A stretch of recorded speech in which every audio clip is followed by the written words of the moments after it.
రాయలసీమలో నౌకాశ్రయం నిర్మాణానికి కూటమి ప్రభుత్వం కృతనిశ్చయంతో ఉంది. ఓడరేవు వస్తే సీమ ముఖ చిత్రం పూర్తిగా మారిపోతుంది. ఆంధ్రప్రదేశ్ విభజన చట్టం ప్రకారం దుగరాజపట్నం పోర్టు నిర్మించాలి. జిల్లాల పునర్విభజన తర్వాత వాకాడు మండలంలోని దుగరాజపట్నం తిరుపతి జిల్లా పరిధిలోకి వచ్చింది. అంటే సముద్ర తీరం వరకు రాయలసీమను విస్తరించారన్నమాట.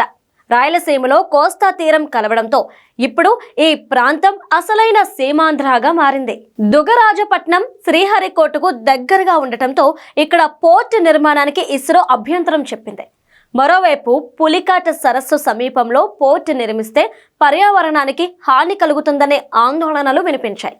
అయితే ఆధునిక సాంకేతిక పరిజ్ఞానం అందుబాటులోకి రావడంతో పర్యావరణానికి నష్టం లేకుండా పోర్టు నిర్మించే అవకాశం ఉంది. 1500 ఎకరాల విస్తీర్ణంలో ఇక్కడ పోర్టును అభివృద్ధి చేసేందుకు రాష్ట్ర ప్రభుత్వం ప్రణాళికలు సిద్ధం చేసింది. దుగరాజపట్నం పోర్టు ఒక్క తిరుపతి జిల్లాకే కాదు, మొత్తం రాయలసీమ ప్రాంతానికే గేట్ వేగా మారనుంది. కడప జిల్లాలోని కొప్పర్తి ఇండస్ట్రియల్ హబ్, కర్నూలు జిల్లా ఓర్వకల్లు పారిశ్రామిక పార్కు, అలానే చిత్తూరు జిల్లాలోని శ్రీ సిటీ వంటి పారిశ్రామిక ప్రాంతాల నుంచి ఎగుమతులు దిగుమతులకు దుగరాజపట్నం పోర్ట్ కీలకంగా మారుతుంది.